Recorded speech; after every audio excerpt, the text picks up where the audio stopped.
Hammaga salom, sizlar bilan Shoh o'rtoqlar. Anchadan beri so'rayotgandinglar, Shoh menga planshet kerak, lekin hamyonbop bo'lsin, chunki o'zim uchun ham sotib olgani va farzandlarim uchun ham bemalol sotib oladi, lekin xarakteristika jihatdan ancha-muncha yaxshi bo'lsin va uzoq vaqtga ishlab bersin deganingiz uchun bugun sizlar uchun Honor Pad X9A planshetini olib kelib qo'ydim. Xudo xohlasa birgalikda chiroyli obzor qilamiz, qanaqa xarakteristika, qanaqa foydali tomonlari bor, hammasini bugun gaplashib o'tamiz. Undan oldin sizlar videomga bir dona like bosib ketinglar va kanalimga obuna bo'lib qo'ygan bo'lsanglar, sekin videomizni boshlasak ham bo'ladi.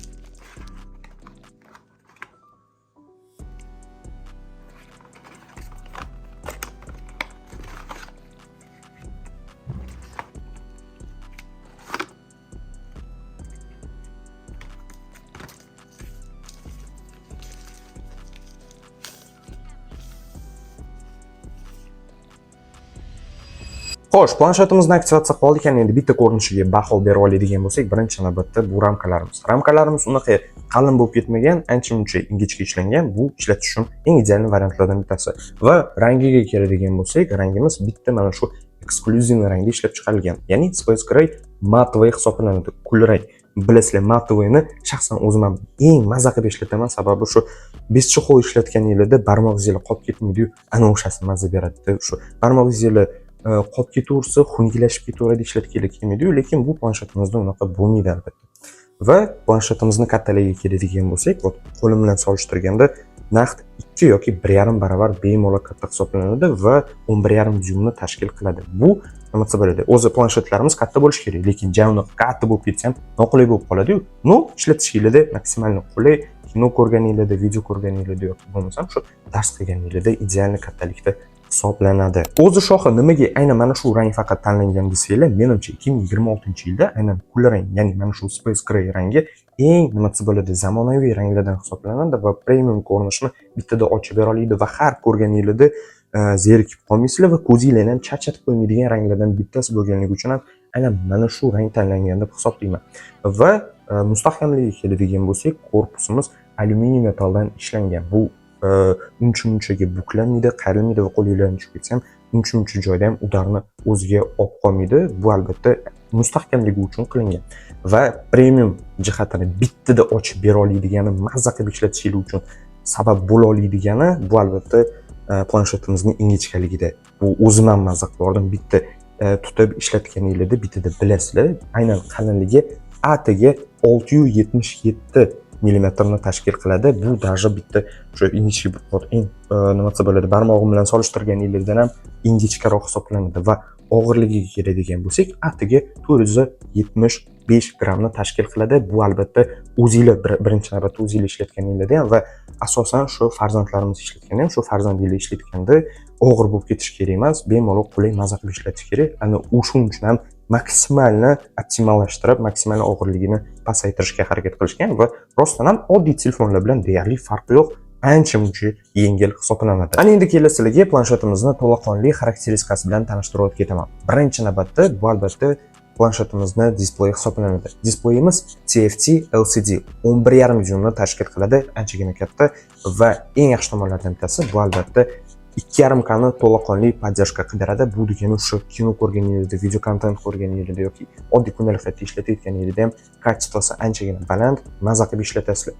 Va boshidan beri aytib kelyapman, shu o'zingiz uchun ham sotib olganingizda va ayniqsa farzandingizga sotib olganingizda eng yaxshi funksiyalardan bittasi bor. Bu albatta hammamizga yaxshi, bu albatta ko'zimizga zararli nurlarni deyarli yo'q qilib beradi va maxsus funksiyasi bilan shunday yoqib qo'ysanglar, o'sha farzandinglar dars qilayotganida, kontent ko'rayotganida yoki qanaqadir yangi narsalarni o'rganayotganda, aytaylik, bo'sh vaqtida shu o'yin o'ynaganda ham ko'ziga zararli nurlarni deyarli yo'q qilib beradi.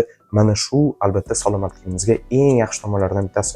va 120 gertsovkani to'laqonli podдержка qilib berganligi uchun ham o'zingiz charchab qolmaydi, maza qilib ishlatasizlar, chunki 120 gertsovka bilasizlar anchagina tez va eng baland gertsovkalardan bittasi hisoblanadi. Protsessorimizga keladigan bo'lsak, bu planshetimiz protsessoriga Snapdragon 685 chipi joylashtirilgan. Bu kundalik hayotimizdagi barcha kerakli programmalarni, funksiyalarni, AI funksiyalari bilan bemalol ishlash imkoniyatini beradi va hech qanaqasiga qotib qolmaydi yoki asabiylarni buzib laga chiqmaydi. Bemalol uzoq vaqt davomida maza qilib ishlatishinglarni ta'minlab bera oladigan yaxshi protsessorlardan bittasi joylashtirilgan va planshetimiz qolgan planshetlarga qaraganda anchagina funksional tomonlardan boyroq, aqlliroq hisoblanadi, chunki hamma funksiyalari ishlatiladigan, foydasi tegadigan, hamma bemalol birdek tushunadigan funksiyalardan joylashtirilgan va o'sha funksiyalardan bittasi va o'zimga ham juda ham yoqqan va rostdan ham zo'r funksiyasi bu albatta ota-onalarimizga kerak bo'ladi. Shu agarda bu planshetimizni farzandingizga sotib bersanglar, ota-onalar kontroli, ya'ni shunaqa rejimi bor, bemalol farzandinglarni shu nima bo'ladi, planshetini kontrol qila olasizlar va bolalar rejimi ham mavjud. O'zi bu narsa nima? Keldi hozir tushuntirib bersam. Birinchi navbatda ota-onalar kontroli. Aytaylik, planshetimizni farzandingiz uchun ishlatish uchun sotib berdinglar va sizlar xohlamayapsizlar ortiqcha vaqtini behuda qanaqadir programmalarga yoki qanaqadir narsalarga sarflamaslikni va ana o'shanda planshetimizni to'liq o'zingizlarning telefoningizga ulab olsanglar bo'ladi. Bittagina Google akkauntingizlarni ulab olsanglar bo'ldi. Ota-onalar rejimini aktivatsiya qilib qo'yasizlar. Shu bilan bemalol planshetimizni o'zingizlarning telefoningizlardan turib boshqarsanglar bo'ladi. Bu narsaning ichiga nimalar kiradi? Mana masalan, planshetimizning necha foiz zaryadkasi qoldi, qaysi payt ishlatilyapti, qaysi payt ishlatilmayapti va o'zingizlar bemalol keraksiz funksiyalarni, keraksiz programmalarni, keraksiz reklamalarni barchasini o'chirib qo'ysanglar bo'ladi. Hammasi sizlarni kontrolingizda deb bo'ladi. Misol uchun aytaylik, qaysidir o'yin bor, qaysidir programma bor, ishlatishni xohlamayapsizlar, shunchaki o'shani vaqtinchalik xohlasanglar to'liq o'zingizlarni ruchnoy kontrolda blokirovkaga solib qo'yasizlar va bu planshetimizda avtomatik blokirovkaga tushadi. Bo'ldi, u narsani ishlatib bo'lmaydi. Qachonki o'sha darslaringni qilib bo'lsang yoki o'sha ishlaringni qilib bo'lsang, shu ochib beraman, mayli ishlatasan deysizlar-yu, ana o'shanaqa vaqtda bitta tars o'sha hamma keraksiz funksiyalarni, qanaqadir programmalarni o'chirib qo'yasizlar, blokirovkaga solib qo'yasizlar, ishlata olmaydi. O'sha darslarni qilib oladi, yangi o'rganadigan narsalarni o'rganib oladi, potom o'zingizlar o'sha programmalarni yoki qaysidir o'yinlarni ochib bersanglar, keyin bu planshetimizni ishlatish imkoniyati bo'ladi va planshetimiz qayerda joylashgan, misol uchun o'qishga ketgan momentda planshetimiz qayerda yurganini bemalol tomosha qilib yursanglar bo'ladi va o'zingizlar to'liq kontrol qila olasizlar o'sha bir kun davomida qancha vaqt ishlatildi, qancha vaqt ishlatilmadi. Aynan mana shu narsa ota-onalarimizga juda ham kerakli funksiyalardan bittasi bo'lgan. Bu rostdan ham va u agarda kichkina bo'lganimda ota-onalarim xuddi shunaqa funksiya bo'lganda maza qilib ishlatishardi konkret.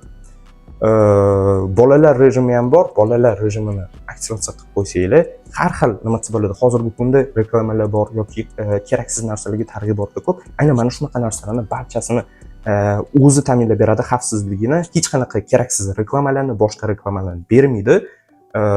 Xohlasanglar bu narsani o'zingizlar ham kontrolda to'liq olib bera olasizlar.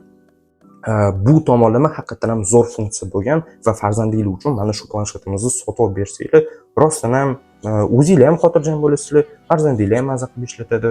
Chunki hozirgi kunda bilamiz, baribir hamma ota-onalarimiz ham o'zini farzandini vaqtini behuda sarflamaslikka, vaqtida darsini qilishga, vaqtida o'sha kerakli narsalarni o'rganishga sarflashini xohlashadi. Chunki hozir zamon talabi, baribir planshetlar, telefonlar, gadjetlarimiz kerak. Rostdan lekin mana shu narsani samarali qiladigan funksiya aynan mana shu bo'libdi lekin. Planshetimizni batareyasi sig'imiga keladigan bo'lsak, naqd 8300 mAh bir kun davomida sizlarning xizmatingizni to'laqonli bajarib berishga yetib beradi va tinimsiz, to'xtamasdan bitta planshetimizni yoqib oxirigacha video yoki kino, har xil kontentlarni ko'rib o'tiradigan bo'lsanglar ham yoki ishlatib o'tiradigan bo'lsanglar ham 12 soat davomida va даже undan ham oshiqroq bemalol sizlarni shu nima bo'ladi ishlatishingizga batareyasi yetib beradi.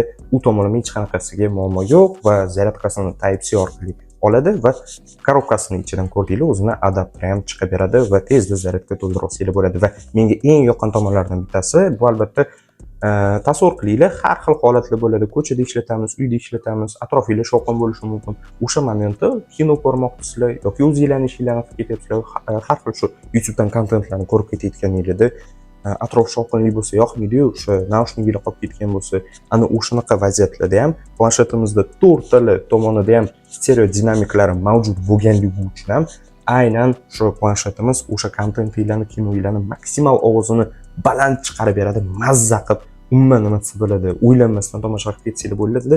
Keling sizlar bilan o'sha o'zimni videoyimni bitta tomosha qilsak, mazza qilib bitta ovozini maksimal darajada. Endi sizlar bilan Shahar o'rtoqlar bugungi videomizni anchadan beri tayyorlab yurgan. Bugungi videomizda Xudo xohlasa 120 FPS-ni to'laqonli ochib bergan, lekin narxi qolganlariga nisbatan anchagina arzon hujjatni sotuvchilar bo'ladigan telefonlarni Xudo xohlasa sizlarga obzor qilib beraman. Unda bemalol shu o'yinlarni ham o'ynaysizlar, kundalik hayotda ham mazza qilib ishlatasizlar. Har doimgidek sizlardan birinchi so'rayman. Ovozi rostdan ham juda ham baland shuninglar, atrofingizda shovqin bo'lsa ham mazza qilib ishlatasizlar. Bu narsani albatta ko'chada ham test qilib ko'rsatib beraman. Planshetimiz kamerasiga keladigan bo'lsak, asosiy kameramiz 8 megapikselni tashkil qiladi. Oldi frontalni kameramiz 5 megapikselni va oldi kameramiz aynan gorizontal holatda joylashtirilgan. Sababi planshetimizni asosan shu gorizontal holatda ishlatganingizda shu kameramiz o'zingizga to'g'ri qarab turish uchun aynan mana shunaqa tomonlama joylashtirilgan. Va ana endi o'zi planshetlarimizga kamera qanchalik kerak unisini bilmadim-ku, lekin meni shaxsiy fikrim planshetlarda kamera nimasi bo'ladi, unaqa katta muhim rol o'ynamaydi, lekin kelinglar shunday ham bo'lsa ham planshetimizni ko'chada kamerasini test qilib ko'ramiz, rasmlarga, videolarga olib tushirib ko'ramiz va eng asosiy narsalardan bittasi o'sha shovqinlarda o'sha dinamikasi qanaqaligini bitta tekshirib ko'ramiz, qanchalik yaxshi ovoz bera olishini. Qani ketdik. To'liq ko'rib turishingiz mumkin. Shovqinli joyga chiqdik atayin va planshetimizni hozir tekshirib ko'ramiz. Aynan qanaqa darajada bizga bu pastroq, ana endi sekin maksimal balandligiga qo'yib ko'ramiz. Lekin narxi qolganlariga nisbatan anchagina arzon hujjatni oxirgacha balandlaganiz yo'q. Sizlarga obzor qilib beraman. Unda bemalol shu o'yinlarni o'ynashda kundalik hayotda ham mazza qilib ishlatasizlar. Ana endi maksimalga qo'yib ko'ramiz. Degan narsam kanalimga bir dona obuna bo'lib qo'ying, videoni like bosib ketsanglar, sizlardan eng katta podдержка aynan mana shu bo'ladi. Va Telegram kanalimni sizlarga обязательно tavsiya etaman. Telefoningizga qo'yaptimi, FPS pasmi, optimizatsiya, 120 FPS berish xizmati, o'to'la va VPN. Tushuntiraman, atrofimizda mashinalargacha yuribdi va bu yerda odamlargacha gaplashyapti va planshetimiz qanaqa darajada ovozini maksimal darajada yetkazib berayotganini bemalol tomosha qilishingiz mumkin. Anchagina juda ham baland, даже atrofimdagilargacha va uzoqdagi ketayotgan insonlargacha bemalol ovozi eshitilyapti. O'rtoqlar, bu oldi kameramizni video tasvirga olish sifati va ovoz sifatini ham o'zingizlar tomosha qilishingiz mumkin. Hech qanaqa mikrofonda zapis qilmayapman. Va to'g'risini aytsam, если честно, 5 megapiksel и bunaqa kачество bo'lsa, bu juda ham zo'r degan konkretno menga yoqdi. Da, hozir yorug'i bor, normal joyda o'tiribman, lekin shunday bo'lsa ham video tasvirga olishi aynan 5 megapiksel uchun bu juda ham zo'r kачествоni degani 5 o'zi bilasizlarmi? Megapiksellarning soni unaqa muhim emas. Muhimi buni generatsiyasi va o'ylaymanki, yaxshi generatsiya qilib beryapti va hozir oldi tomonlama oldi kameramizni video tasvirga olib ko'rsataman. Bu o'rtoqlar aynan oldi kameramizni video olish tasviri sifati o'zingizlar tomosha qilishingiz mumkin. Bu уже yorug'lik korreksiyasi bilan qorong'ilashib ketdi bilasizlar. Lekin tomosha qilishingiz mumkin. Oldi kameramiz ham anchagina yaxshi video tasvirga tushira olyapti.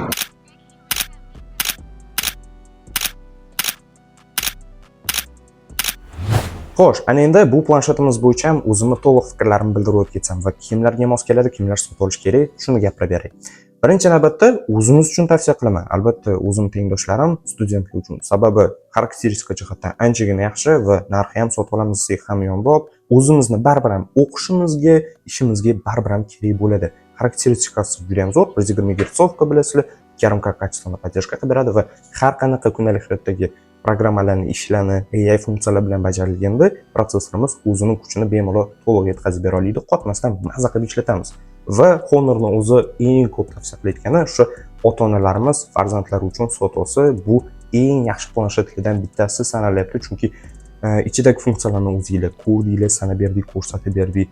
O'zingizlar nimasi bo'ladi? Farzandinglar uchun sotib olsanglar, birinchidan farzandinglar mazza qilib ishlatadi, o'qishiga, ishiga yoki bo'lmasam yangi narsalar o'rgangani ishlatishiga mazza qilib ishlatadi va o'zingizlar ham ko'ngilinglar ancha xotirjam bo'ladi, chunki to'liq kontrolda olib yurasizlar. Bu albatta eng kerakli funksiyalardan bittasi bo'lgan va salomatligimizga ta'sir qilmasligi uchun ko'zga zararli nurlarni ham to'liq yo'q qilib beradi. O'zini o'sha nimasi bo'ladi? Maxsus rejimlarni ko'rib o'tdik o'rtoqlar. Menimcha, planshetimizni to'liq ochib bera oldim degan umiddaman va narxlarini shunday karangelizda chiqarib qo'ydim. Bemalol tanishsanglar bo'ladi. Buni O'zbekistondagi ofitsial do'konlardan va Honor'ning o'zini saytlaridan ham bemalol zakaz qilib sotib olsanglar ham bo'ladi o'rtoqlar. Har doimgidek o'zinglarni ehtiyot qilinglar. Joninglar sog' bo'lsin. Hech qachon harakatdan to'xtamanglar. Xudo xohlasa, keyingi videolarimizda ham shunaqa gaplashib o'tirish nasib qilsin. Hammaga rahmat.